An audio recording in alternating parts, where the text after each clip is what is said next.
Barang siapa man ta'ana fi nasabi, barang siapa yang memfitnah nasab seseorang. Nasab seseorang udah benar, tapi difitnah, bohong, saudara, itu bisa kufrun, bisa yang menuduhnya memasuki jurang kekafiran. Na'udzubillah min dzalik.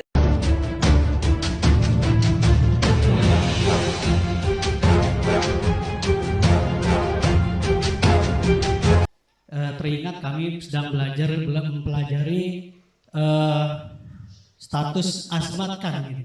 Bagaimana status itu gitu, Bang? Ya. Terima kasih. Assalamualaikum warahmatullahi wabarakatuh. Waalaikumsalam warahmatullahi wabarakatuh. Ya, marga asmatkan itu termasuk salah satu marga habaib.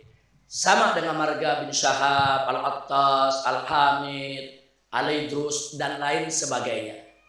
Hanya saja yang jadi persoalan bahwa asmatkan yang betul-betul diakui sebagai asmatkan, yang nasabnya bersambung lewat jalur laki-laki terus sampai ke atas.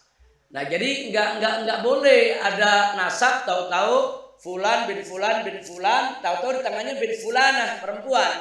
Habis perempuan baru binti fulan lagi, baru nyambung. Itu nggak masuk. Jadi nasab itu kita garisnya garis anak lelaki.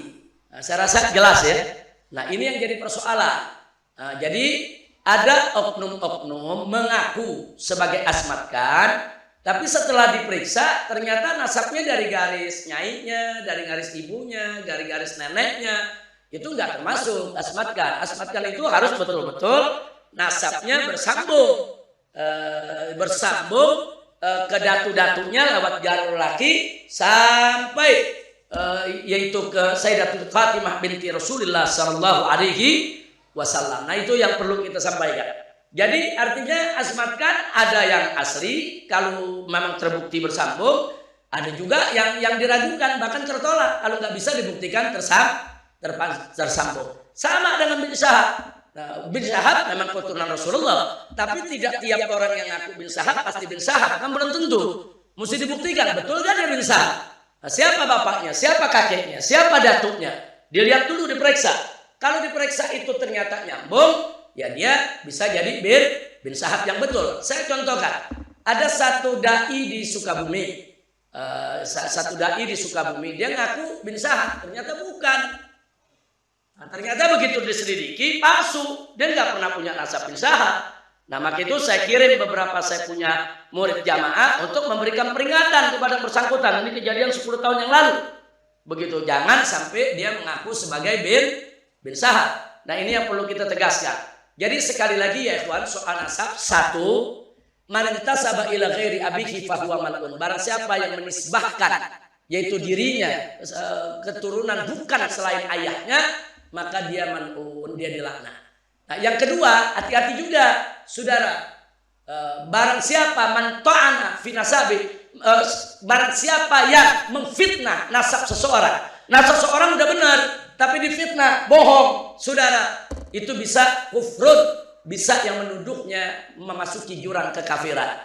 Na'udzubillah min dzalik. Jadi menolak nasab yang asli haram, mengaku-ngakui nasab yang palsu juga haram. Saya rasa jelas ya. Dan jadi pertanyaan Anda ini bukan hanya untuk asmatkan saja, untuk seluruh habaib harus jelas nasabnya. Nah, jadi kalau untuk Indonesia ini pencatatan yang resmi itu adanya di Robitoh Alawiyah. Ada pengakuan Robitoh Alawiyah, kami akui, nggak ada kami nggak akui. Soal bisa jadi dia asli itu hanya Allah yang tahu ya Pak. Sebab Robitoh Alawiyah itu dia menghukum menilai secara zahir. Anda siapa, dari mana, siapa ayahnya, diperiksa dulu 5-6 keturunan. Nah, setelah itu diperiksa dalam buku besar, buku induk.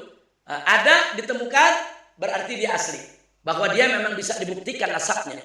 Tapi kalau tidak ditemukan, dua kemungkinan. Bisa dia itu maskuk, bukan tidak asli, bukan palsu, tapi maskuk, diragukan. Mau dibilang benar, nggak ada buktinya. Mau dibilang nggak benar, bisa jadi benar ya kawan. Itu namanya maskuk. Nah, kalau maskuk begini, kita tawakuf, jangan menghukum. Nah, ada lagi yang ketiga, mardud, yang nyata-nyata bohong, itu nasabnya kawan. Emang dia ngarang. Jadi dulu ada Ada satu dai juga di daerah Parung. Pertama dia ngaku sebagai bin Syekh Abu Bakar. Tahu-tahu berubah jadi Assegaf. Bin Syekh Abu Bakar jadi Assegaf. Nggak tahu deh sekarang ngaku jadi apa lagi ya ikhwan. Nah jadi artinya ada 3 ya. Nasab itu ada 3. Pertama matsbut, artinya memang terbukti. Muhaddab, terbukti kalau nasab itu benar. Yang kedua maskuk, diragukan. Kalau yang terbukti wajib kita akui, wajib kita terima. Kalau yang maskuk tawakuf, artinya tawakuf abstain, jangan beri penilaian. Yang ketiga mardud, wajib ditolak kalau mardud. Saya rasa jelas ya. Ini bukan hanya untuk asmatkan, untuk seluruh marga di kalangan habaib. Nah, karena sekarang yang ngaku-ngaku kan juga banyak. Hati-hati, yang ngaku-ngaku hati-hati. Mal'un dilaknat di sisi Allah. Jadi Anda mau mulia nggak mesti ngaku-ngaku keturunan Nabi ya ikhwan. Enggak. Orang bisa mulia tanpa harus jadi keturunan Nabi alaihi salatu wassalam. Jadi inna akramakum indallahi atqakum. Siapa di antara Anda semua yang paling bertakwa, dia yang paling mulia. Jadi sekali lagi jangan untuk mengejar popularitas, kemuliaan, ngaku-ngaku keturunan Nabi. Justru bukan jadi mulia, jadi hina ya ikhwan. Tapi kalau dia nggak ngaku-ngaku keturunan, nggak ngaku-ngaku keturunan Nabi, dia orang soleh, dia orang baik, dia orang yang manfaat di tengah masyarakat, dia mulia. Jadi kemuliaan itu bukan hanya milik keturunan Nabi. Yang bukan keturunan Nabi juga banyak orang-orang mulia karena mereka bertakwa kepada Allah. Itu satu yang saya mau ingatin. Kedua, saudara, soal keturunan Nabi ini nggak ada pendaftarannya. Emang ada di antara Anda di dalam perut daftar isi formulir? Saya mau jadi bin Sahab, bisa. Saya mau jadi orang Jawa, bisa. Saya mau jadi orang Sunda, bisa. Saya tanya Anda sebelum lahir ada pendaftaran nggak? Anda jadi orang Sunda kehendak siapa? Anda jadi orang Jawa kehendak siapa? Anda jadi orang Arab kehendak siapa? Anda jadi keturunan Rasulullah kehendak siapa? Semua kehendak Allah. Habib Ali mungkin daftar mau jadi Alakas Habib Ali.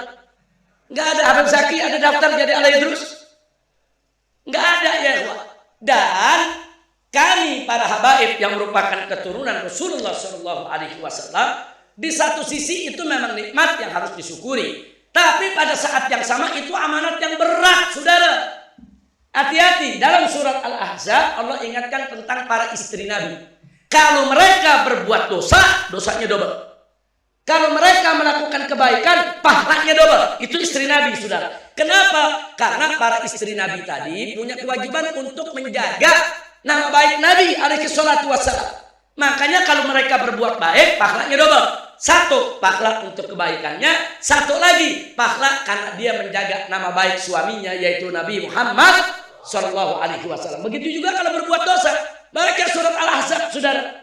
Allah ingatkan istri-istri Nabi berbuat dosa, double dosanya. Saudara. Satu, dosa untuk kesalahan yang dilakukan. Satu lagi, dosa karena sudah merusak nama baik Nabi kita Muhammad Sallallahu Alaihi Wasallam. Walaupun nama baik Nabi nggak pernah bisa dirusak oleh siapapun, saudara. Alhamdulillah. Nah begitu juga akhirnya para ulama mengkiaskan dari itu, mengatakan kalau istri Nabi saja yang nggak ada hubungan darah, saudara, punya amanat yang begitu berat, apalagi zuriyahnya yang punya hubungan darah, saudara. Maka itu zuriyah Nabi ini di satu sisi nikmat, dia mesti syukuri kepada Allah. Tapi di sisi lain amanat yang berat. Kalau dia berbuat baik, saudara, maka dia mendapatkan ganjaran yang berlipat. Tapi kalau dia berbuat salah, dia akan mendapatkan juga dosa dan siksa yang berlipat. Na'udzubillah min dzalik. Kira-kira jelas tidak? Jadi keturunan Nabi bukan buat bangga-banggaan, buat sok-sokan, buat menghina daripada nasab yang lain. Enggak, saudara. Syukuri menjadi keturunan Nabi dan jaga amanah, jadi suri tauladan buat umat, jaga nama baik Nabi Muhammad Sallallahu Alaihi Wasallam. Nah, jadi bagi penanya tadi, kebetulan di sini ada pimpinan Robito yang di Bekasi. Nah, bisa nanya-nanya. Sebetulnya nasab asmatkan bagaimana sih? Bagaimana cara menentukan nasab itu betul apa enggak? Nah, itu kalau orang-orang Robito ngerti soal itu. Saya rasa jelas ya. Kalau saya bukan bidangnya, bukan. Ilmu ya kita ada soal itu, tapi saya bukan orang yang punya hak untuk menetapkan ini masbut, ini masbuk, ini mardud. Nah, saya bukan bidang itu. Nah, itu yang punya wewenang bidang itu adalah salah satunya Robito Alawiyah. Itu untuk di Indonesia. Nanti di Afrika ada juga seperti Robito. Di India ya juga seperti Robito. Jadi para ulama baik habaib maupun bukan habaib sejak lama bekerja sama untuk menjaga kemurnian daripada nasab para keturunan Nabi Muhammad sallallahu alaihi wasallam.